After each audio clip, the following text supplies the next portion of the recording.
Apakah Anda pernah merasa bahwa uang yang dulu cukup untuk membeli kebutuhan sehari-hari kini terasa selalu kurang?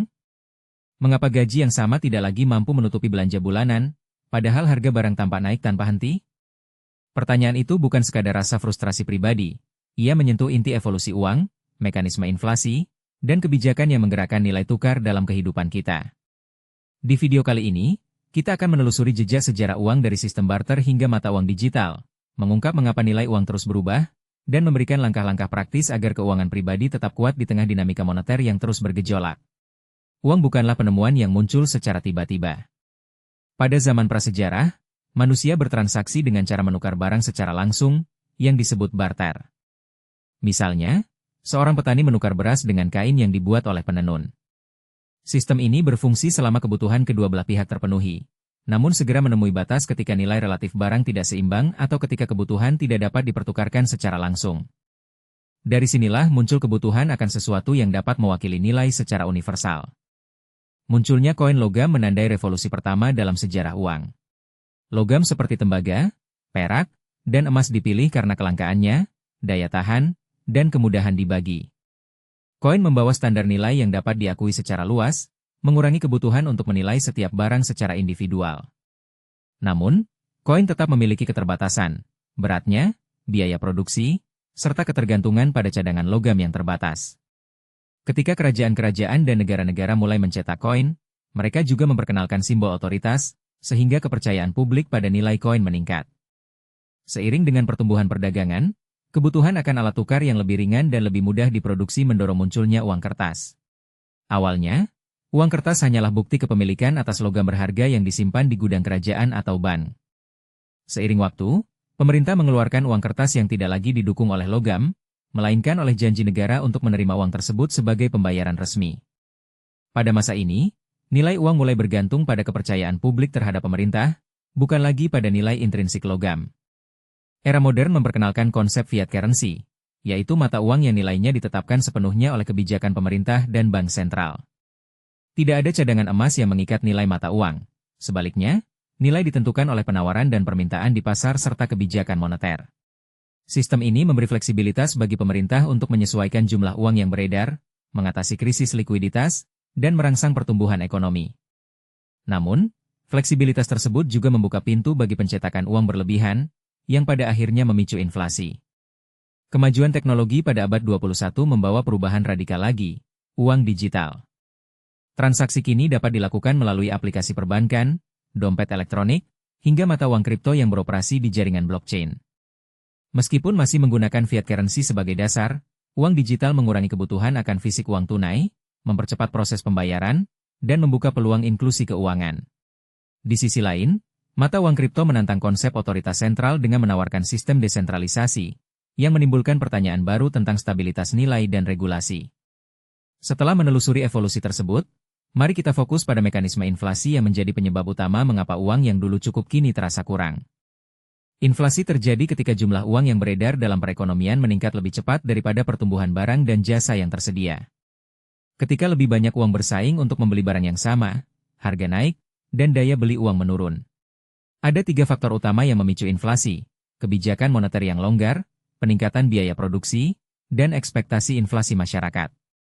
Kebijakan moneter yang longgar biasanya dilakukan oleh bank sentral dengan menurunkan suku bunga atau membeli obligasi pemerintah dalam rangka menambah likuiditas.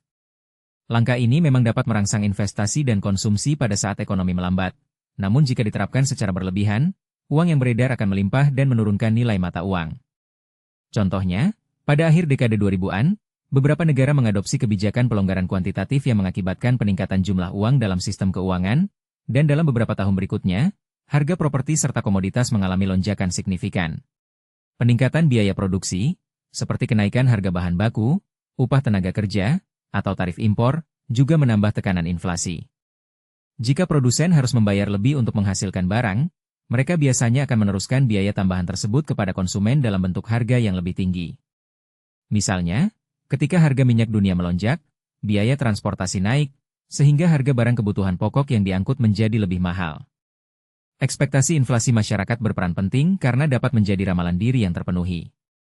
Jika konsumen dan pelaku bisnis memperkirakan harga akan naik, mereka cenderung mempercepat pembelian atau menaikkan harga jual, yang pada gilirannya memang mendorong inflasi. Pemerintah dan Bank Sentral berusaha mengendalikan ekspektasi ini melalui komunikasi yang jelas tentang target inflasi. Namun kegagalan dalam menjaga kredibilitas dapat memicu spiral harga yang sulit dihentikan. Bagaimana semua perubahan ini memengaruhi daya beli sehari-hari? Ketika inflasi tinggi, uang yang Anda terima setiap bulan akan membeli barang yang lebih sedikit dibandingkan tahun sebelumnya. Misalnya, jika inflasi tahunan mencapai 5%, maka barang yang harganya Rp100.000 pada tahun lalu akan menjadi Rp105.000 pada tahun ini. Jika gaji Anda tetap, maka secara efektif Anda kehilangan 5% daya beli. Pada periode inflasi yang lebih ekstrim, seperti hiperinflasi, nilai uang dapat menurun drastis dalam hitungan bulan, memaksa masyarakat beralih ke mata uang asing atau barang fisik sebagai penyimpan nilai. Teknologi dan kebijakan modern mempercepat dampak inflasi ini.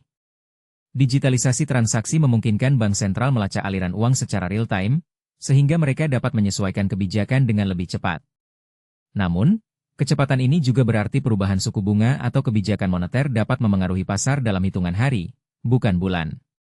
Di sisi lain, munculnya mata uang kripto yang tidak terikat pada kebijakan pemerintah memberikan alternatif bagi mereka yang khawatir akan devaluasi fiat, meski volatilitasnya tinggi. Semua faktor ini menuntut setiap individu untuk memahami dinamika nilai uang dan menyesuaikan strategi keuangan pribadi. Setelah memahami akar masalah, mari kita beralih ke solusi yang dapat Anda terapkan dalam kehidupan sehari-hari. Tidak ada satu formula tunggal yang cocok untuk semua orang. Namun ada kerangka kerja yang dapat membantu Anda mengelola keuangan agar tetap tahan terhadap penurunan nilai uang. Kerangka kerja tersebut meliputi 3 pilar utama: perlindungan nilai, diversifikasi sumber pendapatan, dan pengelolaan pengeluaran yang adaptif. Pilar pertama, perlindungan nilai, menekankan pentingnya menempatkan sebagian aset dalam instrumen yang tidak mudah terdepresiasi oleh inflasi. Contohnya, investasi pada properti, logam mulia, atau obligasi indeks inflasi dapat menjadi penyangga. Namun, setiap pilihan memiliki trade-off. Properti memerlukan modal besar dan likuiditas rendah.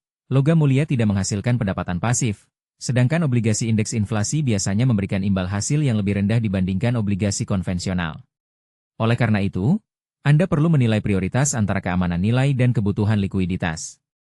Pilar kedua, diversifikasi sumber pendapatan, mengajak Anda untuk tidak bergantung pada satu aliran uang saja. Jika Anda bekerja sebagai karyawan, pertimbangkan untuk menambah penghasilan sampingan, misalnya melalui freelance, penjualan produk digital, atau investasi pada usaha kecil. Diversifikasi tidak hanya meningkatkan total pendapatan, tetapi juga mengurangi risiko jika satu sumber pendapatan terpengaruh oleh kondisi ekonomi yang buruk. Misalnya, pada masa krisis ekonomi, sektor tertentu mungkin mengalami penurunan tajam, sementara sektor lain tetap stabil atau bahkan tumbuh. Pilar ketiga, pengelolaan pengeluaran yang adaptif, mengharuskan Anda meninjau pola belanja secara periodik dan menyesuaikan prioritas. Alih-alih dari kebiasaan belanja impulsif ke pendekatan berbasis kebutuhan dan nilai jangka panjang. Misalnya, alih-alih membeli barang elektronik terbaru setiap tahun, pertimbangkan untuk memperpanjang siklus penggunaan dengan melakukan perawatan rutin. Pada sisi kebutuhan pokok, manfaatkan strategi pembelian dalam jumlah besar ketika harga sedang stabil, atau gunakan program loyalty yang memberikan diskon tetap. Berikutnya, mari kita uraikan langkah-langkah konkret yang dapat Anda terapkan mulai hari ini. Langkah pertama adalah melakukan audit keuangan pribadi. Tuliskan semua sumber pendapatan, baik tetap maupun tidak tetap, serta semua pengeluaran selama 3 bulan terakhir. Dengan data ini, Anda dapat mengidentifikasi proporsi pengeluaran yang bersifat kebutuhan versus keinginan, serta menemukan pos-pos yang dapat dioptimalkan. Langkah kedua adalah menetapkan target alokasi aset untuk perlindungan nilai. Misalnya, alokasikan 10% dari total tabungan untuk investasi pada instrumen yang tahan inflasi, seperti reksadana pasar uang yang berfokus pada obligasi indeks inflasi, atau membeli emas fisik dalam bentuk batangan kecil. Jika Anda belum memiliki pengalaman investasi, mulailah dengan produk yang memiliki risiko rendah dan biaya transaksi minimal, sambil terus belajar tentang mekanisme pasar. Langkah ketiga adalah menciptakan aliran pendapatan tambahan. Pilih satu bidang yang sesuai dengan keahlian atau minat Anda, lalu alokasikan waktu tertentu setiap minggu untuk mengerjakannya. Misalnya, jika Anda mahir menulis, mulailah menawarkan jasa penulisan artikel lepas pada platform freelance. Jika Anda suka kerajinan tangan, buat produk sederhana dan jual melalui media sosial. Kunci di sini adalah konsistensi. Hasil tidak akan langsung melimpah, namun seiring waktu aliran pendapatan tambahan dapat menjadi penopang utama ketika inflasi menggerogoti daya beli. Langkah keempat adalah menyesuaikan pola belanja berdasarkan data inflasi. Pantau indeks harga konsumen secara bulanan, dan identifikasi kategori barang yang mengalami kenaikan paling signifikan. Untuk barang tersebut, pertimbangkan strategi pembelian dalam jumlah besar ketika harga masih relatif rendah, atau cari alternatif substitusi yang lebih terjangkau. Misalnya, jika harga beras naik tajam, Anda dapat mengganti sebagian konsumsi dengan jagung atau sagu yang harganya lebih stabil. Langkah kelima, dan yang paling penting, adalah melakukan evaluasi rutin setiap 6 bulan. Bandingkan pendapatan, nilai aset yang Anda alokasikan untuk perlindungan nilai, serta perubahan dalam pola pengeluaran. Jika nilai aset perlindungan nilai tidak tumbuh seiring inflasi, pertimbangkan untuk mengalihkan sebagian alokasi ke instrumen lain yang lebih menguntungkan. Jika pendapatan tambahan belum mencapai target, tinjau kembali strategi atau eksplorasi bidang baru. Evaluasi ini memberi sinyal apakah langkah-langkah yang Anda ambil efektif atau perlu penyesuaian. Selama proses implementasi, ada beberapa kesalahan umum yang sering terjadi dan cara menghindarinya. Pertama, menaruh semua dana pada satu jenis investasi, misalnya hanya pada emas, tanpa memperhatikan likuiditas. Jika kebutuhan dana mendesak muncul, menjual emas fisik dapat memakan waktu dan biaya. Solusinya, seimbangkan portofolio dengan instrumen yang mudah dicairkan, seperti reksadana pasar uang. Kedua, mengabaikan biaya transaksi dan pajak. Beberapa produk investasi memiliki biaya manajemen yang tinggi, yang dapat menggerogoti hasil bersih. Pilih produk dengan biaya transparan dan rendah, serta perhitungkan implikasi pajak saat menjual aset. Ketiga, menunda audit keuangan karena merasa terlalu sibuk. Tanpa data yang akurat, keputusan keuangan menjadi spekulatif. Jadwalkan audit pada akhir bulan, bahkan jika hanya memakan 1 jam, karena manfaatnya jauh lebih besar. Bagaimana cara mengukur apakah strategi keuangan Anda berhasil? Ada 3 indikator utama yang dapat Anda pantau. Pertama, perubahan persentase daya beli Anda, yaitu selisih antara kenaikan harga barang kebutuhan pokok dengan pertumbuhan pendapatan bersih. Jika persentase ini menurun, berarti strategi Anda berhasil menahan dampak inflasi. Kedua, pertumbuhan nilai aset perlindungan nilai, yang seharusnya setidaknya sejalan dengan tingkat inflasi tahunan. Jika nilai aset tumbuh lebih tinggi, Anda tidak hanya melindungi, tetapi juga meningkatkan kekayaan real. Ketiga, kontribusi pendapatan tambahan terhadap total pendapatan. Jika pendapatan sampingan menambah setidaknya 5 hingga 10% dari total, Anda telah mengurangi ketergantungan pada satu sumber pendapatan. Setelah Anda merasakan hasil positif, jangan berhenti di situ. Dinamika ekonomi terus berubah, begitu pula kebijakan moneter dan teknologi. Misalnya, ketika regulator mulai mengatur mata uang kripto, nilai aset digital dapat berfluktuasi tajam. Oleh karena itu, selalu sisipkan ruang fleksibilitas dalam rencana keuangan, dan terus perbarui pengetahuan Anda melalui sumber yang kredibel. Mengikuti berita ekonomi, membaca laporan bank sentral, serta berdiskusi dengan komunitas investor dapat membantu Anda menyesuaikan strategi sebelum perubahan besar terjadi. Sebagai penutup, mari kita renungkan kembali pertanyaan awal. Mengapa uang yang dulu cukup kini terasa selalu kurang? Jawabannya terletak pada evolusi uang itu sendiri, mekanisme inflasi yang tak terhindarkan, serta kebijakan dan teknologi yang terus mengubah nilai tukar. Namun, pemahaman yang mendalam tentang sejarah uang memberi Anda keunggulan. Anda tidak lagi menjadi korban pasif, melainkan pengelola aktif yang dapat melindungi daya beli, menambah sumber pendapatan, dan menyesuaikan pola belanja secara cerdas. Mulailah dengan audit keuangan, alokasikan aset perlindungan nilai, bangun pendapatan tambahan, sesuaikan belanja, dan evaluasi secara rutin. Dengan langkah-langkah tersebut, Anda dapat mengubah rasa kekurangan menjadi rasa kontrol atas keuangan pribadi. Jika video ini membantu Anda memahami mengapa uang terasa selalu kurang dan memberi Anda peta jalan yang jelas untuk mengatasinya, beri komentar di bawah tentang tantangan keuangan yang sedang Anda hadapi saat ini. Bagikan juga strategi yang sudah Anda terapkan, sehingga kita semua dapat belajar bersama.